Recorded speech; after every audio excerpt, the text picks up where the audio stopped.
Just another quitter waiting to happen. That is what Dr. Marcus Whitfield said 47 minutes before everything changed at Cedar Creek Medical Center. The cardiac unit smells like antiseptic and burnt coffee, fluorescent lights buzzing overhead in that particular way that makes time feel like it's moving backward.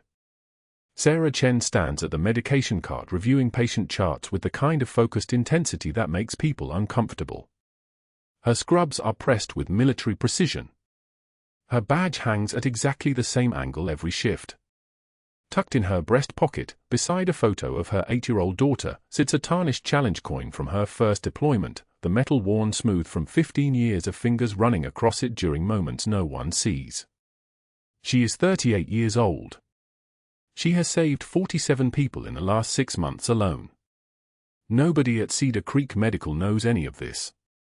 They know only that she works the double shifts nobody wants, that she moves through the unit with economical precision, that something about the way she carries herself makes senior residents nervous. Dr. Whitfield notices the way she moves. He notices, and it irritates him in a way he cannot quite articulate. Morning rounds begin at 6:15. Whitfield moves through the ICU with his residents trailing behind him like remoras following a shark, their white coats pristine, their voices carefully modulated. Sarah is already there. She has been there since 11 the previous night, her first 12-hour shift of a back-to-back rotation. She stands beside the bed of a 53-year-old man recovering from a triple bypass, monitoring his central line with steady hands. Whitfield approaches. The room's temperature seems to drop by 3 degrees. "Gentlemen," Whitfield says, addressing his residents while looking directly at Sarah, observe another example of ambitious overachievement. Second-year nursing, compensating for lack of medical education through excessive hours. She will be gone within a week. Anyone care to wager? One of the residents laughs nervously.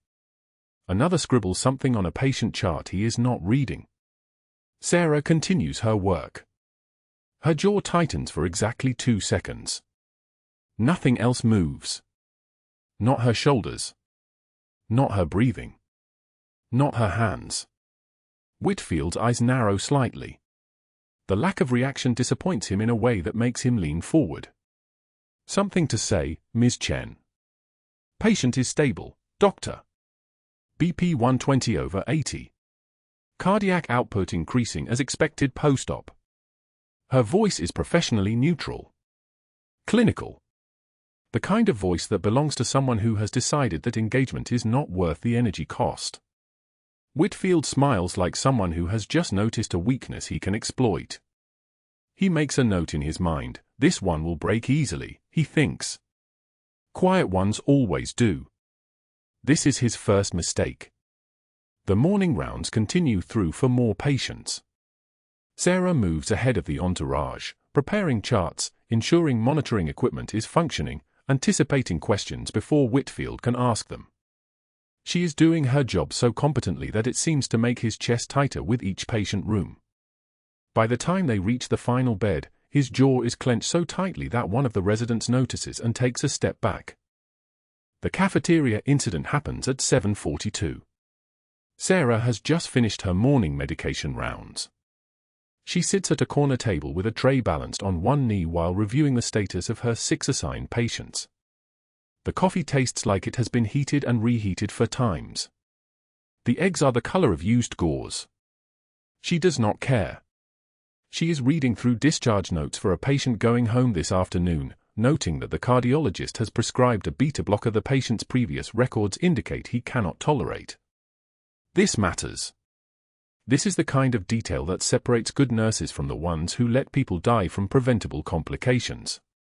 Whitfield enters the cafeteria at 7:44. He is not alone. He has brought an attending physician and 2 of his senior residents. They are discussing something about a conference in Miami. He sees Sarah sitting at the corner table, sees that she is studying patient charts instead of socializing with the other staff, sees that she has her back to him. He changes trajectory toward her table. The next words out of his mouth change everything. "Quite the independent study session," he says. His hand is already reaching toward her tray. "Mixing meals with medicine?" That is a protocol violation I think we need to discuss. Sarah looks up. Their eyes meet for exactly 1 second. Hers are calm.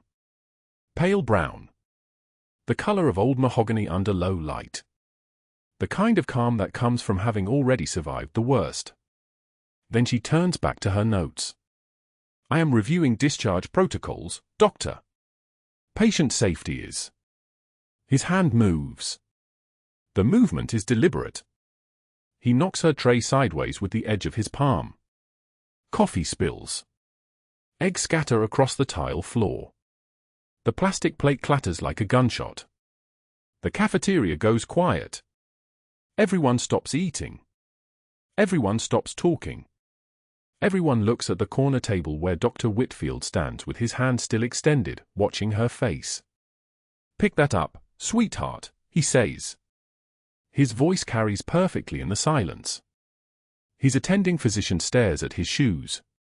The residents hold their breath. And next time, perhaps keep your study material somewhere appropriate. The nursing station, perhaps? Where they belong. Sarah does not speak. She does not move for 3 full seconds. Then, with a kind of deliberate slowness that somehow feels more powerful than any response could be, she sets down her patient chart. She stands. She kneels.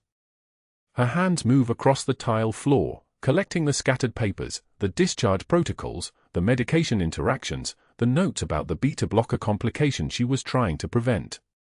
She does not make eye contact with anyone. Her movements are precise. Economical. Military. There is a scar on her left forearm, visible now in the fluorescent light. It runs from her wrist to her elbow, thin and white against tan skin.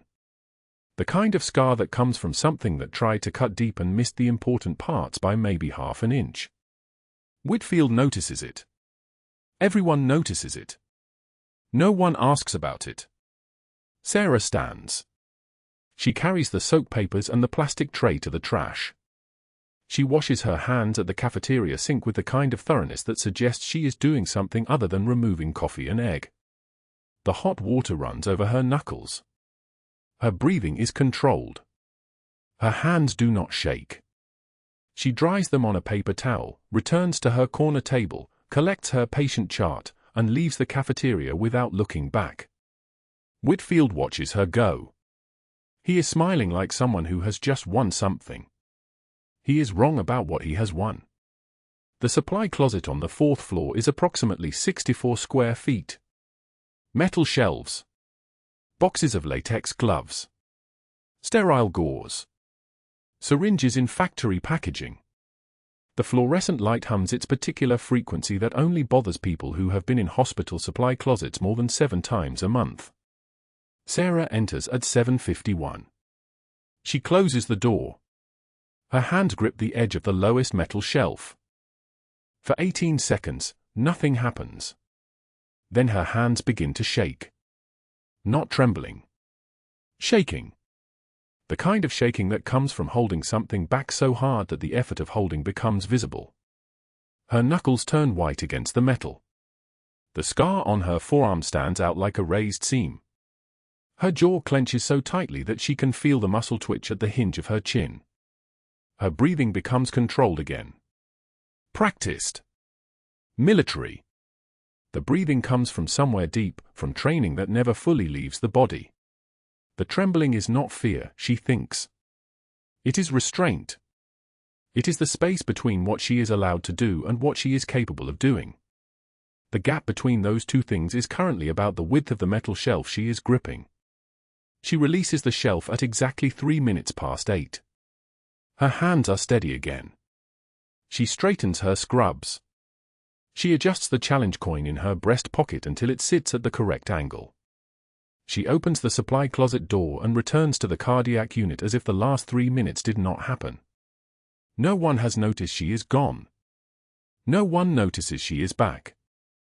By 9:15, there is a patient in the ICU whose heart has stopped doing what hearts are supposed to do.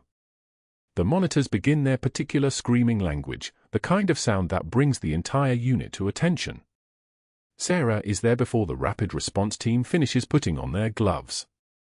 The patient is a 34-year-old woman, post-op day 3, sudden onset ventricular fibrillation. The attending physician starts the standard protocols. Compressions. Medication pushes. The standard choreography of saving a life. And then the attending sees what Sarah has already prepared. The crash cart is positioned. The defibrillator pads are in place. The medication tray is organized in the sequence they will need. The attending is about to speak when Sarah says, quietly, "We are going to need a central line kit, 14-gauge angiocath, and a chest tube insertion kit." It is not a request. It is a statement of fact. The attending pauses mid-compression. Whitfield, arriving now from somewhere else in the unit, begins to speak about protocol and chain of command. But the patient's oxygen saturation is dropping. The compressions are not converting the rhythm. Sarah is already moving. She has opened the chest tube kit. She has prepared the needle. The attending sees the precision in her hands and makes a decision. A moment later, the needle goes in. Chest cavity. Left anterolateral thoracotomy position. The hiss of air escaping. The patient's lung expanding. The attending is about to say something when he sees Dr. Stevens, the attending cardiologist, watching Sarah's hands with the expression of someone seeing a ghost that was not supposed to be alive. Stevens moves closer. He studies the angle of the insertion. The depth. The precision. His hands have performed the same procedure exactly 18 times in his career. His mouth opens. He closes it. He opens it again. Mosul Regional Hospital, he whispers. His voice is barely above the sound of the monitors and the ventilator. 2009. You trained me. Rounds in the trauma bay. Your hands. Sarah does not look at him. She continues monitoring the breath sounds from the newly inserted chest tube. The oxygenation is improving. The rhythm is still wrong. But the breathing is stabilizing. Different life, doctor, she says quietly. Long time ago. Stephen stares at her for exactly 6 seconds. Then he steps back and continues the coding without speaking. But something in the room has changed. There is a weight to the air now, a pressure that did not exist before. Whitfield feels it. He does not understand it, but he can feel it. What happens next ends more than just this moment. What happens next ends careers. But Sarah does not know that yet. She is focused on the patient in front of her, on the rhythm on the monitor, on the work that is always the only thing that matters. In 47 minutes, everything will change. But for now, there is only this, hand steady, breathing controlled, and a challenge coin pressed against her heart like a prayer she learned 15 years ago and has never forgotten. The window table at Marone's Italian restaurant offered a perfect angle on Cedar Creek Medical's emergency entrance across the street. Sarah Chen sat with her back to the wall, a habit formed over 15 years that no civilian lunch break would ever break. Her pasta cooled on the plate while her eyes tracked the loading dock 2 blocks south, where the third suspicious medical supply shipment had arrived at 11:02 a.m. The surveillance file on her phone, buried 3 layers deep in a fake notes app, showed the warehouse coordinates, the delivery times, the pattern. Someone was siphoning level 1 rapid infusers and portable suction equipment from legitimate hospital channels into a black market network operating out of the industrial district. 6 months undercover as a night shift nurse. 6 months of double shifts and Whitfield's contempt and watching good equipment disappear into darkness. 6 months until she could close this operation and go back to being whoever she was supposed to be. A family occupied the table next to her. The father, a man in his late 50s wearing an expensive charcoal suit that screamed old money, laughed at something his son said. The son was unmistakable. Marine dress blues. Captain's bars. The precise posture of someone who'd learned to hold his spine straight under fire. The general sat across from them, and Sarah recognized the bearing immediately. Not from the file she'd memorized, but from something deeper. The way he moved. The way his eye scanned the room with tactical precision, Cataloguing exits, assessing threats. A man who'd worn a uniform the way other men wore skin. Sarah lifted her water glass. The ice had mostly melted. Outside the window, the Atlanta heat shimmered off the parking lot like diesel exhaust on a runway. 3 more hours until her shift. 3 more hours to finish this surveillance window, file her report to the Navy liaison posing as a hospital administrator, and slip back into Cedar Creek's fluorescent corridors where Whitfield would find some new way to humiliate her in front of witnesses. The general's fork clattered against his plate. It wasn't the sound of carelessness. It was the sound of a hand losing control. Sarah turned, just barely, just enough to see him clutch his chest, his face draining from tan to the particular shade of gray that meant his body was shutting down systems it couldn't afford to run. His son lunged forward. "Dad!" Sarah was moving before the next breath. She didn't stand. She flowed. One moment seated, the next on her knees beside the man's chair, her fingers finding his carotid artery, no pulse, his skin already cooling, her other hand already positioned for chest compressions even as her voice cut through the restaurant noise with the tone of someone accustomed to absolute obedience. "Call 911. Tell them Marine General Patrick Kellerman, full cardiac arrest. We're directly across from Cedar Creek Medical, main entrance." Her hands began compressions, the heel of her right palm positioned precisely over his sternum, her body weight driving straight down at a rhythm that had saved lives across 2 continents. Push hard. Push fast. The restaurant staff froze. A woman gasped. The general's son dropped into a chair, his face the particular expression of a young officer watching someone older move with competence he recognized. Sarah counted silently. 30 compressions. 2 rescue breaths using the recovery position. 30 more compressions.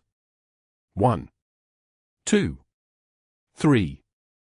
She'd trained 6 Rangers in emergency field medicine using a waterlogged dummy in a Humvee parked 3 kilometers from Mosul. She'd held a lieutenant colonel's carotid open with her hands while the medic stabilized his airway. She'd performed closed chest compressions on a captain for 4 minutes until the dust from the IED cleared enough to see that the shrapnel had already done what her hands couldn't undo. This man's body was different. Civilian. Softer. But the mechanics were the same. The oxygen. The circulation. The fight against a heart that had decided to stop working. The ambulance arrived in 4 minutes. They loaded him, and Sarah climbed in without asking permission, her hands never stopping their rhythm. The paramedic in the back, a woman with 17 years marked on her uniform, recognized the quality of the compressions and stepped back, let Sarah take the rhythm. The general's son rode up front, his dress blues dark with spilled water and the gravity of watching your father die in public. They lost him once during transport. His heart flatlined into that terrible silence where monitors go silent and time stops mattering because all the time in the world won't help if the rhythm doesn't come back. Sarah didn't hesitate. "Push 1 of epi," she commanded. The paramedic, her name tag read Martinez, drew up the medication without comment. Sarah's compressions continued, harder now, the muscle memory that lived in her shoulders and back taking over. "Push the medication. Resume compressions. 30, 29, 28. The monitor's flat line twitched. Flickered. The blip became a rhythm. Not perfect. Not stable. But a rhythm. They pulled into Cedar Creek's emergency bay at 1:34 p.m., and Sarah was still riding compressions as they wheeled him toward the cardiac unit. Her unit.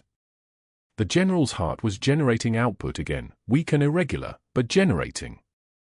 The ER physician, a man Sarah recognized from morning rounds, took the hand off and began calling orders to move him to ICU, to get him on full monitoring, to start the post-arrest protocols. And then Dr. Whitfield arrived. He moved through the hallway like a man whose title guaranteed the world would reorganize itself around his preferences. His white coat moved like a cape. His jaw was set with the particular expression of someone watching his authority being undermined. "Get him to Trauma 3, Whitfield commanded. Then his eyes found Sarah, still moving beside the gurney, still ready, her hand still at the ready position. "Nurse.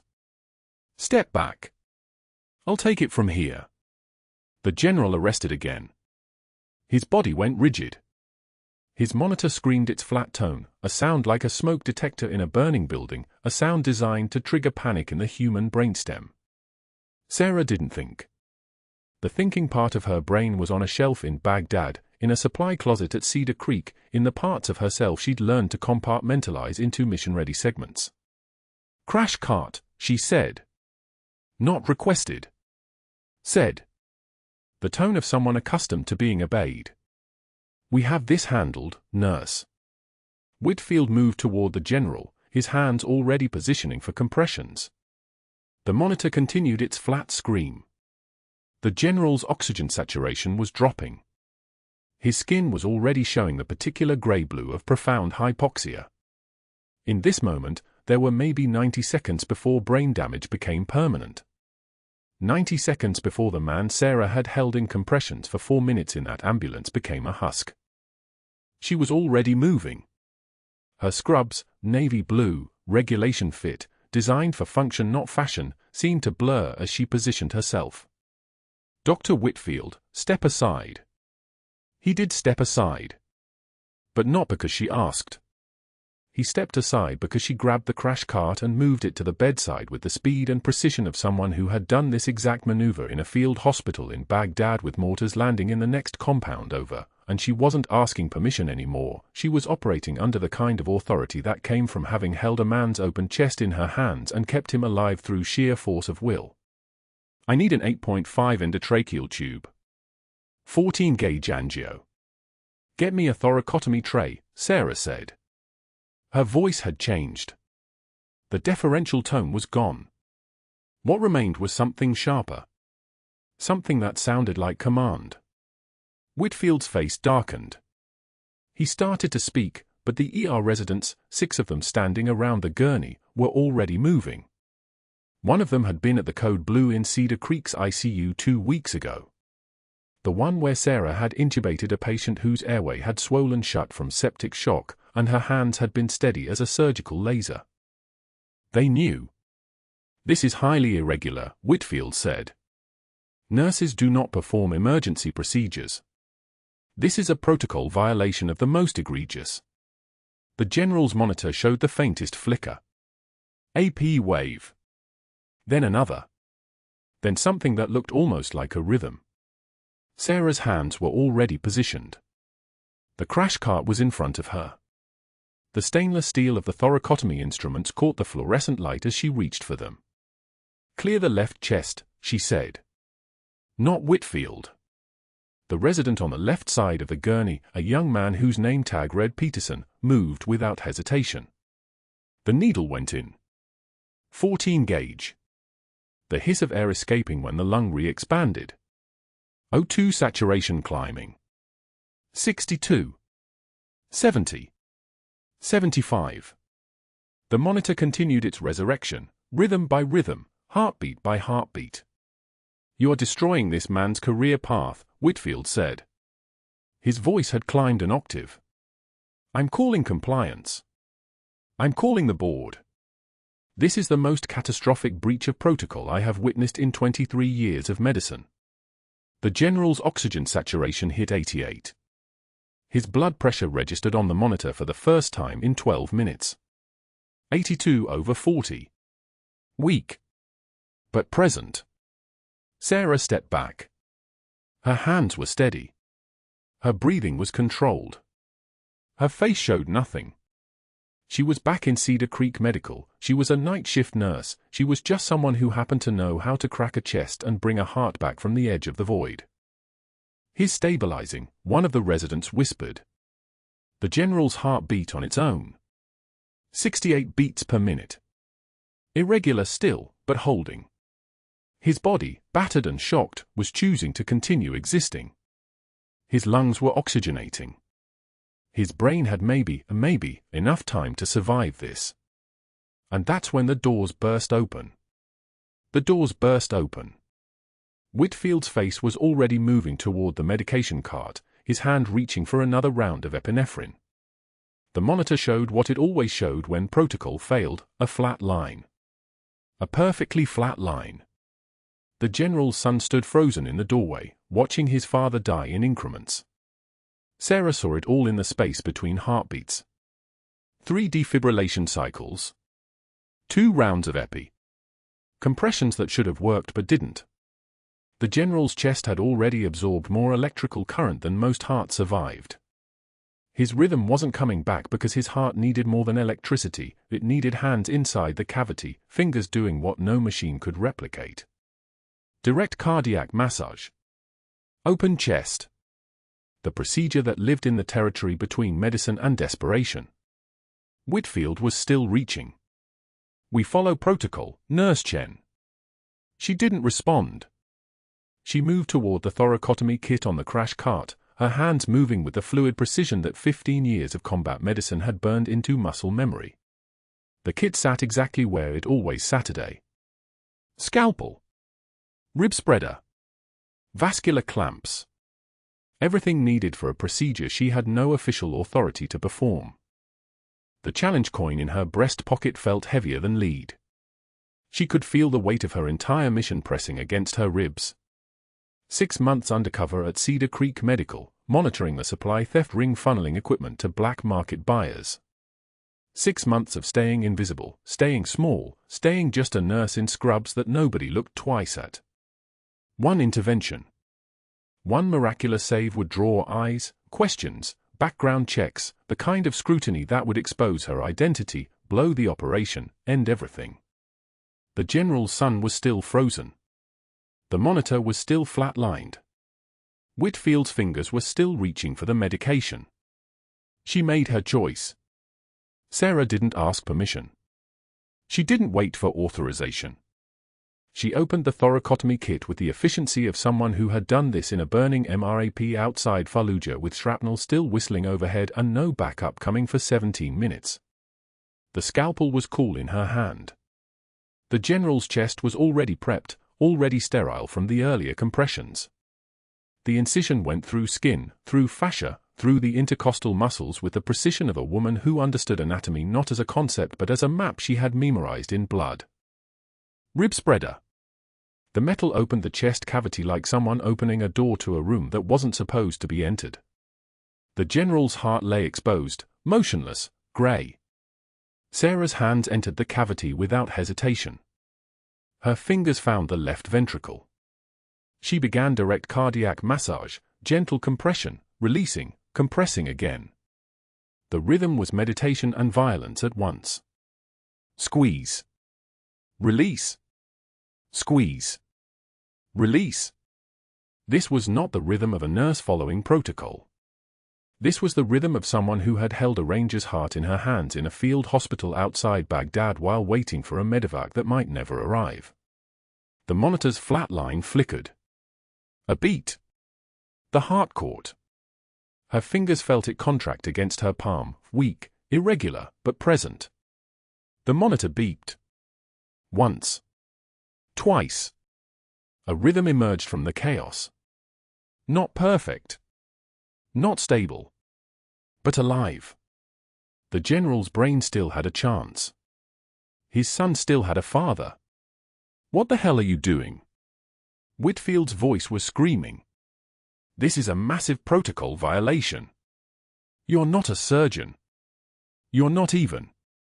Step back, doctor." Sarah's voice had changed. It wasn't a request. It wasn't a question. It carried the weight of someone accustomed to being obeyed by people trained to shoot. She continued the compressions, her hands moving with absolute steadiness inside the general's open chest. Dr. Stevens had frozen mid-step, staring at her technique. His face had gone pale. He knew. He recognized what he was watching. Security. Whitfield was screaming.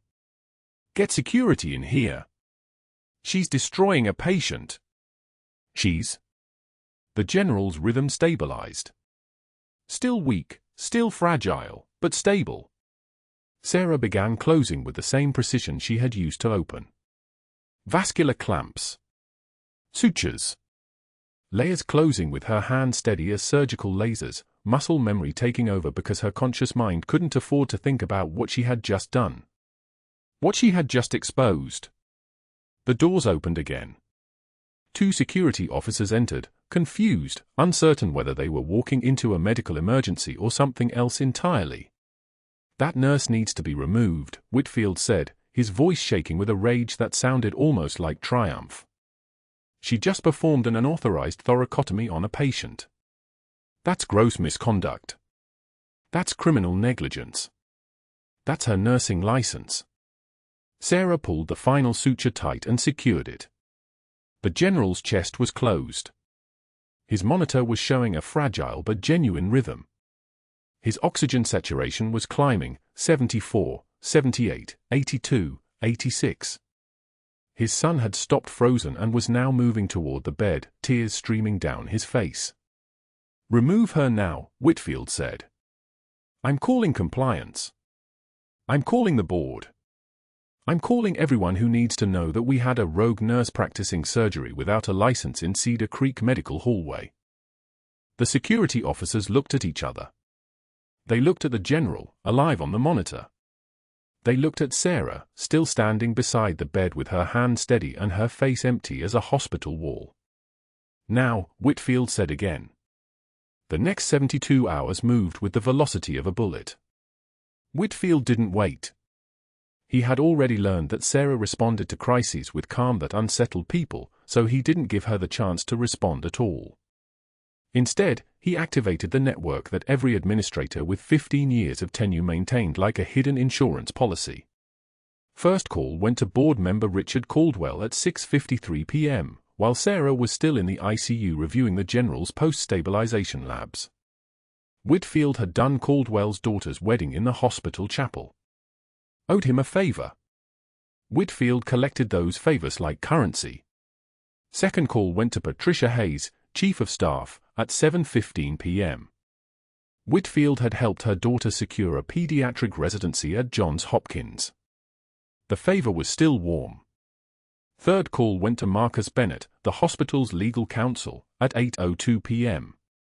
Whitfield had introduced Bennett to his current wife at a hospital gala. Bennett had named his newborn Marcus William Whitfield III. That particular favor was nuclear. By 8:08 p.m., Whitfield had filed a formal complaint with Cedar Creek's compliance office. Not a suggestion. Not a concern raised through normal channels. A formal, documented complaint alleging gross misconduct, protocol violations, unauthorized practice of surgery, and patient endangerment. By 9:02 p.m., he had contacted Sarah's nursing school at Emory University and requested copies of her original transcripts, complete background check, and all reference letters. He had framed it as a routine compliance review, but both of them knew better. The nursing school, accustomed to requests from hospitals investigating their alumni, complied within 2 hours. By 10:24 p.m., Whitfield was sitting in Marcus Bennett's office with a cup of coffee that tasted like victory. "We need to move quickly," he said, "before she gets ahead of this narrative." Bennett was already nodding. "Suspension pending investigation. Standard protocol. We protect the hospital from liability, and if she's actually innocent, she's reinstated. If she's not..." He didn't finish the sentence. Both men understood the calculus. By the time Sarah's shift ended at 7:02 a.m. on day 2, the paperwork was already moving. By the time she arrived home at 7:02 a.m., a registered letter was in motion to her address. By 2:13 p.m. on day 2, she sat at her kitchen table with the letter in one hand and a tarnished military challenge coin in the other, and the tears came. They came silently. She didn't make a sound. There was no sobbing, no trembling hands, no physical manifestation of the collapse happening inside her chest. Just tears tracking down her face while her hand gripped the challenge coin so tightly her knuckles turned white. The coin was from her first deployment. Camp Fallujah. 3rd Battalion, 5th Marines attached to her Ranger unit for a joint operation.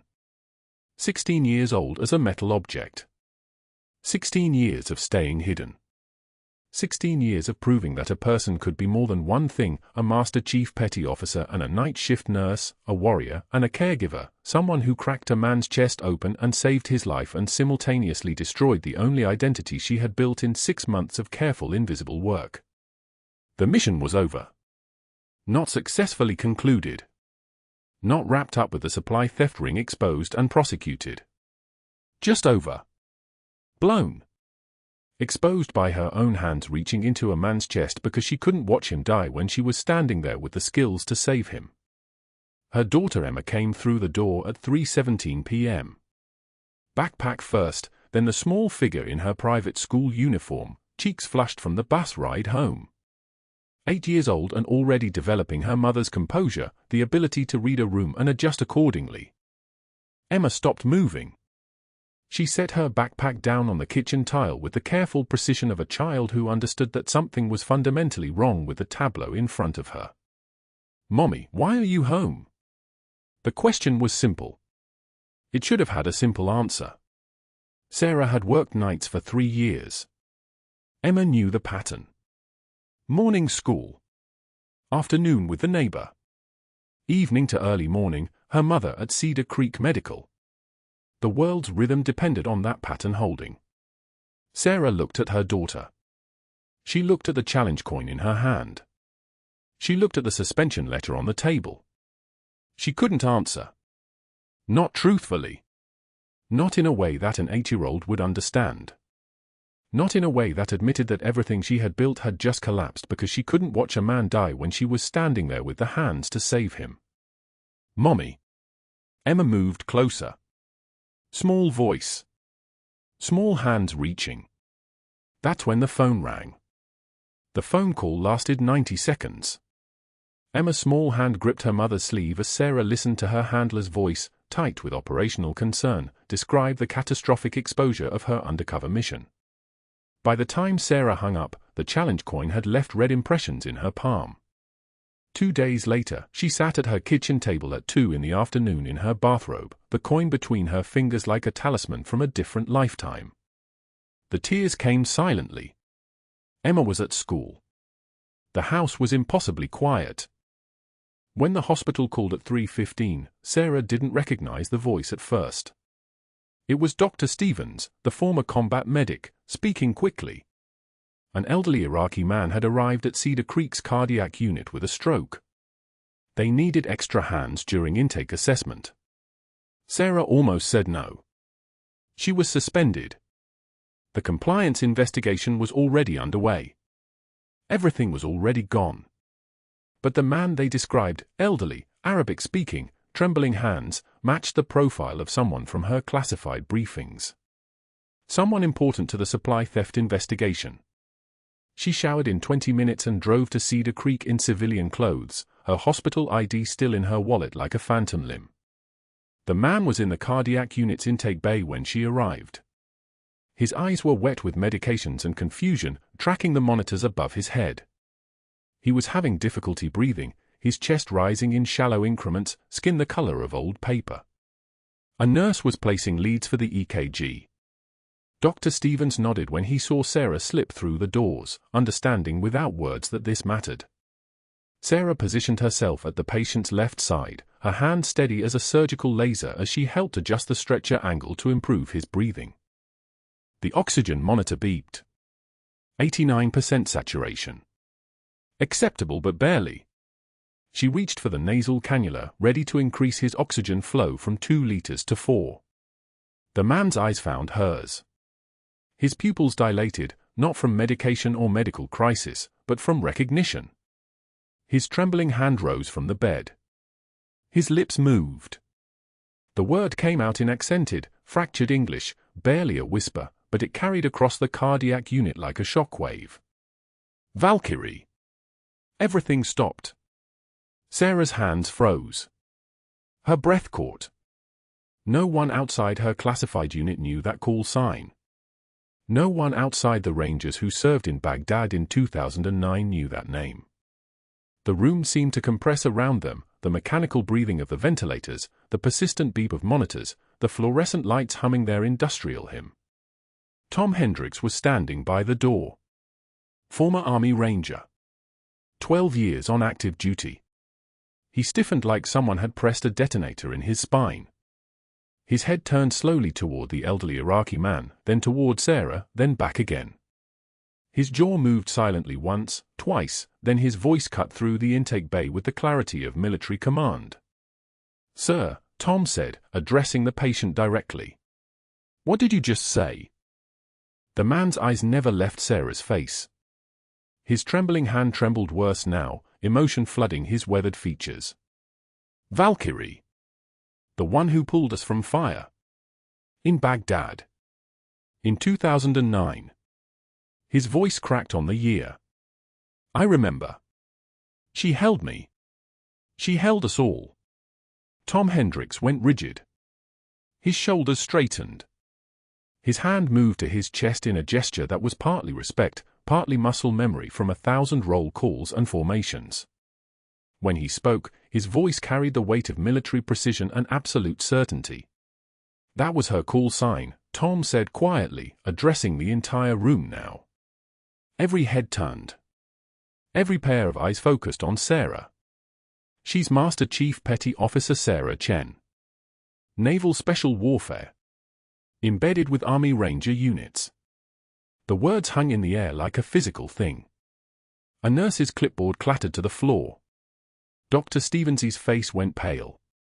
2 residents stepped back from the stretcher as if Sarah had suddenly become something else entirely, which, in that moment, she had. The exhausted night shift nurse in rumpled scrubs transformed into someone they couldn't quite see, but could suddenly feel. The presence in the room shifted like a change in air pressure before a storm. In the adjacent recovery room, Marine General Patrick Kellerman heard the commotion. He was 4 days post-surgery, stronger now, capable of walking the corridor with measured steps. His son, Captain Michael Kellerman, 3rd Battalion, 5th Marines, the Dark Horse Unit, was reviewing his father's discharge papers. Both men turned simultaneously at the sound of Tom's words. General Kellerman moved to the doorway, his frame still thick with military bearing despite the recovery limitations. His son followed, hand instinctively reaching to steady his father's elbow. The general's eyes found Sarah across the intake bay. Recognition wasn't sudden, it was a process unfolding in real time. A memory crystallizing. A name matching a face he'd heard in classified briefing rooms and private conversations with his counterintelligence officers. "Chen," the general said quietly. It wasn't a question. It was a call-out. A confirmation. "I need to see your service record." An aide materialized with a tablet. The security override took 30 seconds. Sarah's file opened. For minutes, the general read in absolute silence. His jaw worked. His eyes moved across the screen with the intensity of someone decoding something critical. The cardiac unit held its breath. Machines beeped. And 4 pump chimed softly. The fluorescent lights buzzed their eternal mechanical hymn. Nothing moved except the general's eyes and his hands, which curled slowly into fists. When he finished reading, he looked up. His eyes found Sarah's across the intake bay. Then he turned to address the entire unit, the nurses, the residents, Dr. Stevens, the respiratory therapist, the cardiac tech, Tom Hendricks, his own son. When the general's voice came, it carried the same precision that had commanded thousands of Marines. "Baghdad, 2009, he began. Master Chief Chen's MRAP was hit by an improvised explosive device during a supply convoy escort through the Jolan district. Standard procedure would have been to extract and call for backup." He paused, his voice dropping but somehow becoming heavier. Instead, she re-entered a burning vehicle 3 times. 3 times. To pull 6 Rangers from wreckage while absorbing fragmentation wounds meant for the soldiers beside her. The general's jaw tightened. She performed emergency field amputation with a Ka-bar knife to free a trapped soldier. She held direct pressure on femoral bleeding for 18 minutes under sustained enemy fire while waiting for medevac. She stabilized 3 additional casualties with injuries that should have been fatal. He turned to face the entire assembled staff, his presence like something taking up all the available space in the room. 3 of the rangers she pulled from that vehicle are now colonels. 2 are high school teachers. 1 is a father of 4 and a cardiologist. His voice cracked fractionally. This woman has saved more lives than everyone in this room combined will save in entire careers. The silence that followed wasn't empty. It was the kind of silence that exists after words have rearranged everything. 10 full seconds. No one breathed audibly. The only sounds were the monitor's persistent electronic heartbeat and the distant hum of the hospital infrastructure, a machine designed for healing, suddenly aware that it was harboring something it had severely underestimated. Dr. Whitfield stood at the nurse's station. His face had drained of color entirely. His hand, which had moments before been adjusting patient notes, hung frozen midair. His eyes moved from the general to Sarah to Tom Hendricks and back again, his mind clearly processing the catastrophic miscalculation he had made. Sarah stood motionless in the cardiac unit. Her hands were at her sides.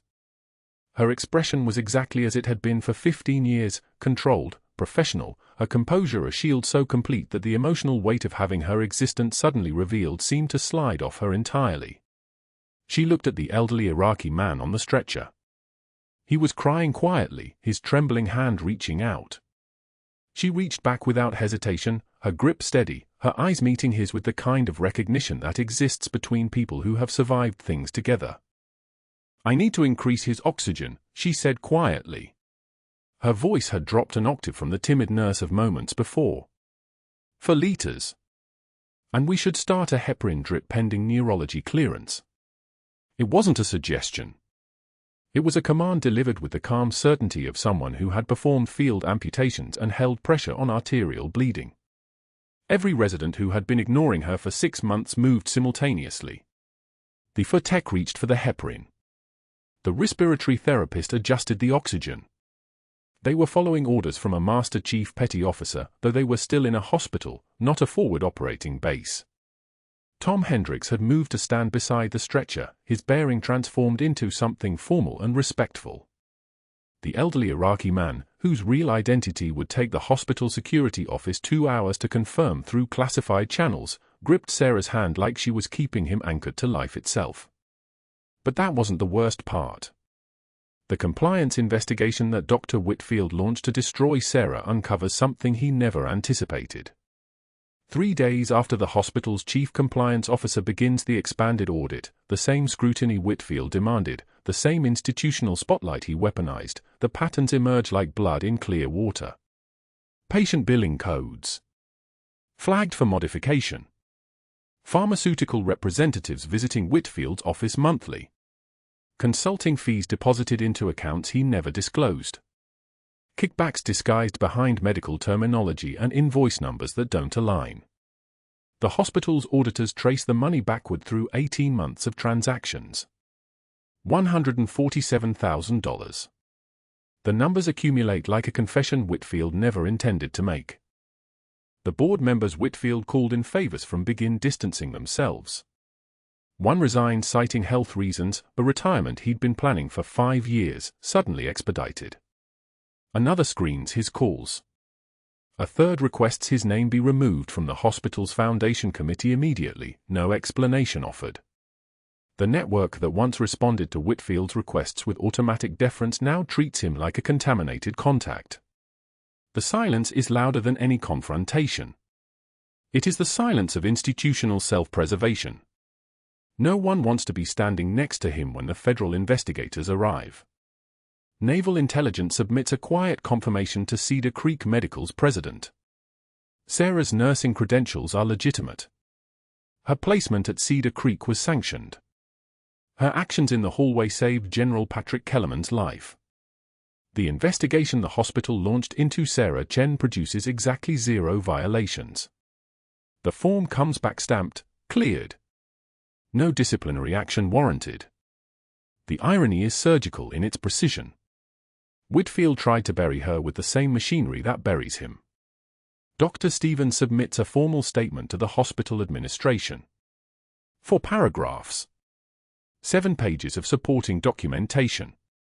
His signature carries weight. He's been at Cedar Creek for 16 years, published in 3 peer-reviewed journals, trained 3 department heads. The statement reads, "I was a combat medic deployed to Mosul Regional Hospital in 2009. The nurse who performed the emergency thoracotomy on Marine General Kellerman trained me in advanced trauma management. I would entrust my own life to her surgical judgment. She is the most qualified medical professional I have ever encountered." He doesn't sign it as Dr. Stevens. He signs it as former Petty Officer First Class Marcus Stevens, United States Navy Medical Corps, retired. The credentials carry authority that makes Whitfield's medical degree look like a participation trophy. The elderly Iraqi translator, the man who whispered Valkyrie into the fluorescent silence of Cedar Creek's cardiac unit, provides a written statement to hospital security. His English is careful, methodical, the product of someone who learned it from military linguists and trauma physicians. He identifies himself as Karim al-Rashid, former interpreter for American forces deployed to Baghdad, Sadr City District, 2008 through 2011. His statement reads, "The American soldier called Valkyrie protected my family during the evacuation. She carried my daughter when my daughter could not walk. She gave my son her water ration.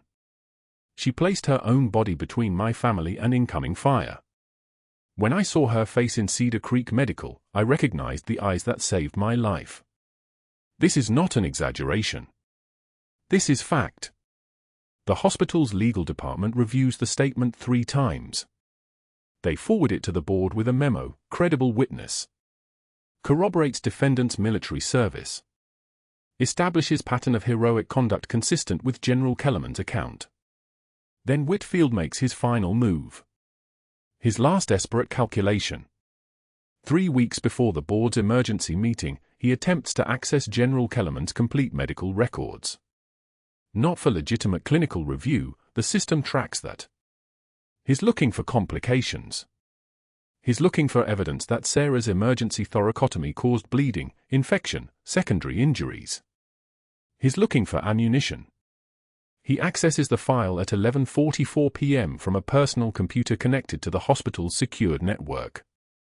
The system logs his access. The IT department notes the unusual time, the unusual user, the unusual focus on a single patient's imaging and pathology reports. When the compliance officer reviews the audit trail the next morning, she makes a phone call to the hospital's chief of security. Whitfield is caught in the act of attempting to manufacture a complaint against the person who saved the patient. He is now being investigated for harming through institutional neglect.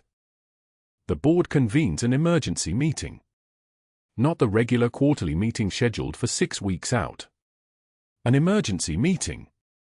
The kind called when institutional survival is at stake. 2 hours of closed-door discussion. 1 legal advisor, 1 federal liaison, 1 hospital administrator, 5 board members. The decision takes 45 minutes. Dr. Marcus Whitfield's medical license is suspended pending criminal investigation by the Georgia Medical Board. His practice privileges at Cedar Creek are revoked effective immediately. His office is locked. His access badge is deactivated. The hospital issues a statement to staff. The investigation launched into clinical procedures performed by Nurse Sarah Chen has been concluded. Nurse Chen has been cleared of all allegations. Dr. Whitfield's termination from the cardiac unit is effective immediately pending institutional review. They don't mention the kickbacks.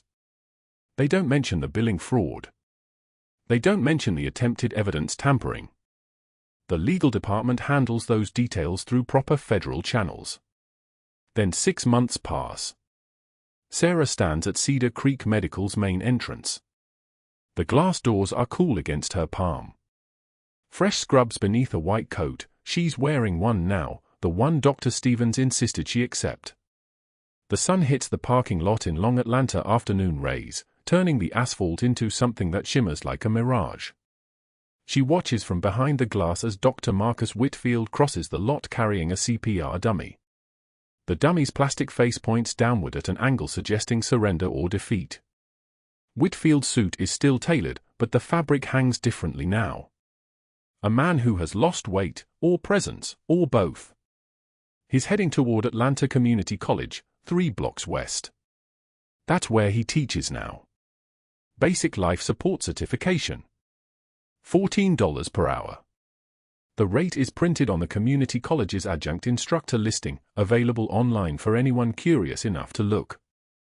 His medical license remains suspended. The criminal investigation continues through federal channels. His consulting practice dissolved when his clients discovered the relationship was expensive association with a federal investigation. His wife filed for divorce. His network, the board members, the pharmaceutical representatives, the other physicians who used to take his calls, all of them evaporated like morning rain on hot asphalt. He is invisible now. Smaller. Just another community college instructor teaching people how to compress a chest on a plastic torso. Sarah watches him until he disappears around the corner toward Piedmont Avenue. She doesn't feel triumph. Triumph is for people who had something to prove. She feels something quieter. Completion. The way you feel after a mission is concluded. After the objective is secured. After you can finally stop holding your breath. She returns upstairs to the cardiac unit. The nurse's station is reorganized now.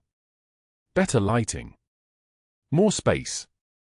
New protocols instituted by Dr. Stevens, who serves as interim cardiac unit director while the board searches for Whitfield's permanent replacement.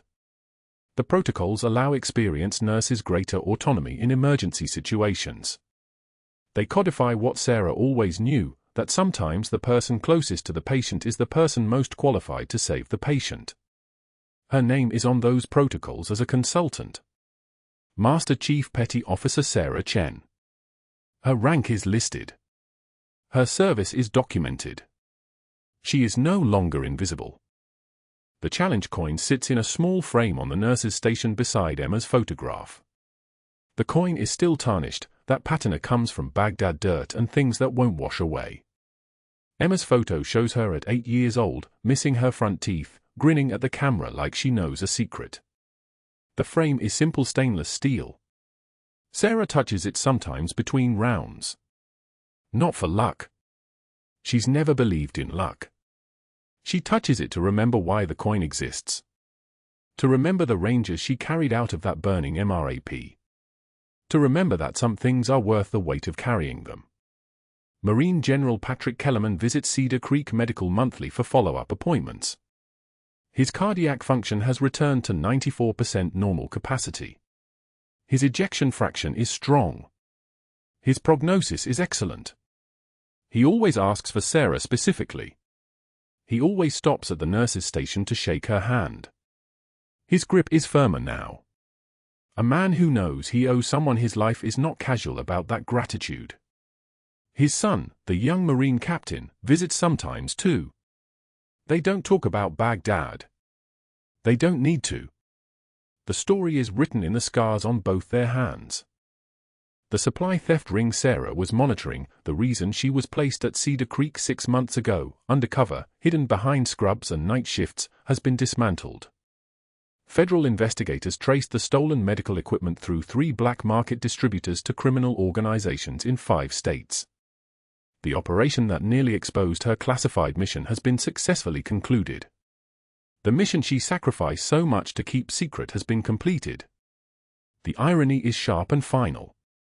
Dr. Stevens stops her in the hallway one afternoon, holding a cup of terrible hospital coffee. He hands her the cup without asking if she wants it. "The CIA called my house yesterday," he says. "They wanted to confirm your Mosul service." He sips his own coffee and grimaces. "I told them you probably saved 50 lives that I know about. Probably more that I don't." He doesn't wait for a response. He just walks away, boots echoing on tile like they always do.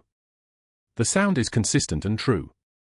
The elderly Iraqi translator, Karim, works in Cedar Creek's Language Services Department now.